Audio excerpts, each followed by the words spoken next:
Novel Dua Bunga Setangkai karya Cawica, episode 124. Diari Salma. Mobil sudah tiba di halaman rumah utama. Hanafi membawa Insa dengan mobilnya, dan Insa menyuruh kedua pengawalnya untuk membawa mobilnya kembali ke rumah mewah yang baru dibelinya beberapa bulan yang lalu. Ya, tepat 2 minggu setelah kejadian di bandara itu, Insa baru memberikan jawaban untuk Hanafi. Butuh sebuah perjuangan untuk Hanafi mendapatkan kesempatan keduanya. Pasalnya, dalam waktu 2 minggu dia menunggu. Dia selalu datang ke rumah Insa, mengirimnya masakan tiap pagi yang dimasak sendiri oleh Hanafi. Bahkan beberapa hari sebelum Insa menjawab pertanyaannya untuk rujuk, Hanafi tidur di mobilnya yang terparkir di halaman rumah Insa hingga pagi, lalu pulang membuat masakan untuk Insa dan kembali lagi ke sana, menemani berbagai kegiatan Insa. Pembantunya menjalankan pekerjaannya, bahkan membantunya mengirim baju pesanan ke para pelanggan. Dan malam hari sebelum Insa menjawab pertanyaan Hanafi, Hanafi kembali bertanya pada Insa dengan menyusun lilin-lilin kecil di halaman rumah Insa berbentuk kata, "Will you marry me again?" Melihat keseriusan Hanafi dalam permintaannya rujuk kembali, bahkan setelah 2 minggu dibiarkan tanpa jawaban, Hanafi tetap bertahan dan semakin menunjukkan kasih sayang tulus dan cintanya pada Insa. Untuk itulah, Insa memutuskan untuk membuka hatinya lagi untuk Hanafi, memberikan ia kesempatan kedua untuk memperbaiki semuanya. Dengan berbagai kesepakatan dan syarat yang diajukan Insa, Hanafi setuju untuk memenuhi semuanya. Insa turun dari mobil dan berjalan dengan Hanafi beriringan. Senyum cerah berkembang di wajah Hanafi. Ia kembali membawa cintanya pulang ke rumah ini. Dari balik pintu, tiba-tiba Kansa berlari sambil meneriaki Ibu Insa dengan suara mengemaskannya.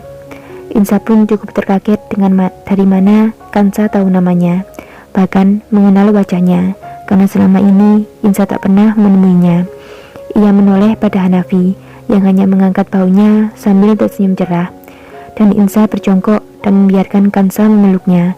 Bahkan Insa juga menggendong Kansa di sana.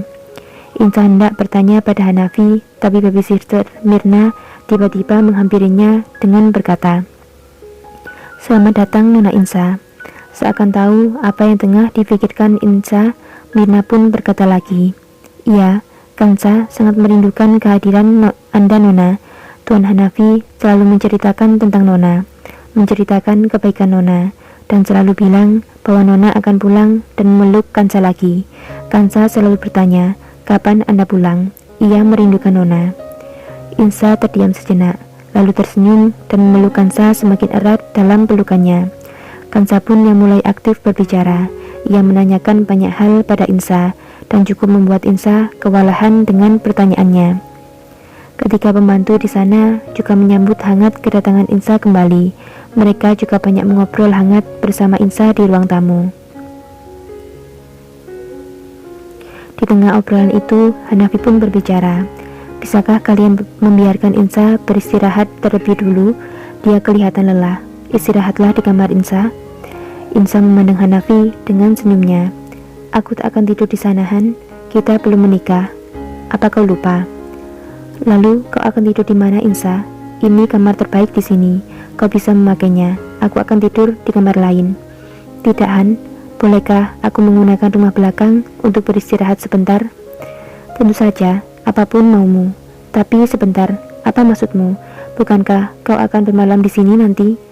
"Tentu saja tidak, Han. Aku akan pulang dan tidur di rumahku. Aku hanya akan istirahat sebentar di sini. Nanti sore pengawal akan menjemputku pulang." Hanafi pun hanya mengangguk dan tak dapat mencegahnya, karena dia sudah berjanji tak akan memaksa apapun pada Insa. Insa pun berlalu dan keluar dari rumah utama. Ia berjalan menuju ke rumah belakang. Insa masuk dan melihat isi di dalamnya, sebelum merebahkan tubuhnya di sebuah tempat tidur di salah satu kamar yang paling luas di sana. "Apakah ini kamar Salma dulu? Semoga kau tenang di sana. Kau tahu, Kansa sudah besar sekarang," gumam hati Insa sambil memejamkan matanya. Cukup lama, terpejam, Insa tak dapat tidur juga. Ia pun mengelilingi kamar itu, membuka laci-laci kecil yang menarik perhatiannya. Pada saat ia membuka sebuah laci kecil di samping tempat tidur, terlihat ada sebuah buku kecil di dalamnya. Insa pun penasaran dan membukanya. Insa cukup terkaget karena melihat tulisan tangan Salma di sana. Ini tulisan tangan Salma, ini diary Salma. Insa tak heran, karena memang Salma sejak dulu suka menulis seluruh kisah hidupnya dalam sebuah diary. Insa pun mulai membuka dari awal diary itu dan membacanya. Hari ini aku datang ke rumah utama. Maaf, Insa, karena Hanafi memaksaku untuk tinggal di sini. Hari ini bahkan kau tak mau memandangku. Kau masih teguh dengan kemarahanmu. Aku tak tahu apa yang harus aku lakukan, Insa. Kau sangat membenciku. Jangankan untuk mendengar penjelasanku, kau bahkan tak mau melihatku lagi. Hari ini kau pergi dari rumah, Insa. Aku tahu semua ini salahku, karena kau pergi dari rumah. Aku mencoba berbicara pada Hanafi untuk pergi dari sini, tapi dia tak membiarkanku pergi. Bahkan hari ini dia membentakku dengan keras karena dia khawatir padamu, Insa. Aku melihat sorot mata yang berapi-api dari Hanafi ketika ia mengingatmu, Insa. Beberapa hari ini Hanafi dipenuhi dengan emosi. Amarahnya meledak-ledak. Tak ada satupun orang yang berani mendekatinya, termasuk aku. Aku tak berani mendekatinya karena aku tahu aku bukan siapa-siapa di hatinya. Hanya kau, Insa. Hanya kau satu-satunya wanita yang dicintainya. Cinta Hanafi begitu besar untukmu, Insa. Aku bahkan tak pernah melihat seorang lelaki mencintai seorang wanita sepertinya. Hari ini Hanafi menaruhku di rumah belakang. Sampai kini aku masih berpikir bahwa aku ingin pergi dari sini agar aku tak menyakitimu, Insa. Janin ini semakin membesar. Hari demi hari kepalaku semakin terasa sakit. Entahlah, akankah aku bisa bertahan untuk melahirkannya nanti atau tidak. Tapi aku akan tetap berjuang untuk bayi ini, bayi untuk Insa dan Hanafi. Setiap hari aku selalu memimpikan sebuah rumah yang jauh dari pemukiman, dengan udara yang sejuk dan suasana rumah yang tenang. Suatu saat nanti, setelah bayi ini lahir, aku ingin tinggal di rumah seperti itu, sendiri, menghabiskan umurku, menghabiskan sisa waktuku. Hari ini untuk pertama kalinya, aku merasakan ngidam. Aku ingin nasi goreng buatan Hanafi. Maafkan aku, Insa. Aku benar-benar tak bisa menahan untuk mengatakannya. Hari ini aku merasakan tendangan bayi untuk yang pertama kalinya. Sungguh bahagia rasanya. Saat pertama kali aku merasakannya, entah kenapa, aku langsung teringat padamu, Insa. Aku selalu berdoa agar suatu saat nanti Tuhan memberimu keajaiban untuk bisa merasakan apa yang aku rasakan saat ini. Aku tahu semua perhatian yang Hanafi berikan padaku hanya karena bayi ini dan hanya karena penyakitku ini. Dia merasa kasihan padaku. Dia juga merasa tanggung jawab dengan bayi yang aku kandung sekarang. Tapi sungguh, aku tak berniat untuk merebut perhatian dan kasih sayang Hanafi untukmu, Insa. Aku bahkan sering mengingatkannya untuk menjauh dariku, karena aku tak mau semakin menyakitimu. Entah kenapa, hari ini hatiku merasa ingin sekali menemuimu dan mengatakan semuanya, Insa. Aku tak tahan terus berjauhan denganmu. Aku ingin mengatakan semua tentang bayi ini, tentang semua yang terjadi selama ini. Tapi aku tak sanggup mengatakan tentang penyakitku. Aku tak mau kau mengetahui semuanya tentangku. Biarlah semua menjadi rahasiaku dan semoga aku bisa bertahan sampai bayi ini lahir. Sakit kepalaku semakin menjadi hari ini. Tentu saja, karena aku tak pernah meminum obatku. Aku setiap hari membuangnya di kloset untuk menyembunyikannya dari semuanya. Aku tak ingin menyakiti bayi ini dengan meminum obat itu.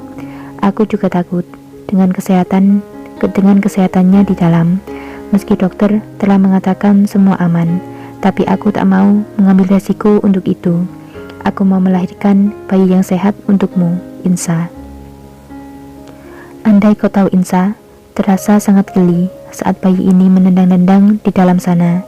Ada sebuah rasa bahagia saat dia bergerak-gerak di dalam sana, dan aku selalu berdoa untuk kesehatannya. Hari ini aku menginginkan memakan martabak telur. Entah kenapa, aku ingin disuapi langsung oleh Hanafi. Aku tak berniat apapun, sungguh. Aku memang merasa nyaman di dekat Hanafi, tapi pasti semua karena bayi ini, anak yang ingin selalu dekat dengan ayahnya. Hari ini aku sangat terkejut karena kedatangan Pras. Tak kusangka, dia mengetahui semuanya. Dia mengetahui darimu, Insa. Maaf, mungkin rasa sakit yang selama ini kau rasakan seperti ini, seperti saat aku melihatmu dekat dengan Pras. Tapi sungguh, tak ada satu niatan pun dariku untuk memiliki Hanafi ataupun merebutnya darimu. Hanafi hanya milikmu, cintanya hanya untukmu. Andai kau tahu Insa, jangan kau membenci Hanafi. Dia lelaki baik, dia bahkan sangat mencintaimu. Dia masih memegang janjinya padamu. Sampai sekarang pun, di usia kandunganku yang akan menginjak 8 bulan ini, dia tak pernah menyentuhku, sama sekali tak pernah. Dia memang tidur di kamarku, tapi dia tidur di sofa, dan tak pernah tidur di sampingku.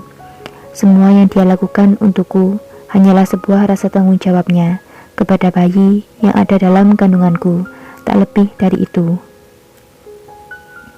Beberapa hari belakangan ini, sakit di kepalaku semakin menjadi. Mungkin karena tumor yang semakin parah, karena aku tak pernah meminum obatnya. Maafkan aku, Pras. Aku tak mau kau hidup dengan wanita penyakitan sepertiku ini. Maafkan aku juga, Insa. Aku telah menyakiti perasaanmu dengan kehamilan ini. Tapi percayalah, aku sama sekali tak pernah melakukan apapun dengan Hanafi. Cintanya hanya milikmu, hanya untukmu. Aku selalu berdoa, semoga suatu saat nanti kalian semua dapat hidup dengan bahagia. Itu adalah lembar terakhir dari diary Salma. Insa tak melihat tulisan lagi setelahnya. Insa mengusap air mata yang mengalir di pipinya. Ternyata aku salah. Aku kira meskipun Kansa adalah bayi tabung, aku kira kalian juga mempunyai hubungan di belakangku. Itu yang membuat aku sulit untuk menerimanya. Tapi aku salah. Ternyata Hanafi tetap menjaga janjinya, bahkan sampai Salma tiada. Bersambung.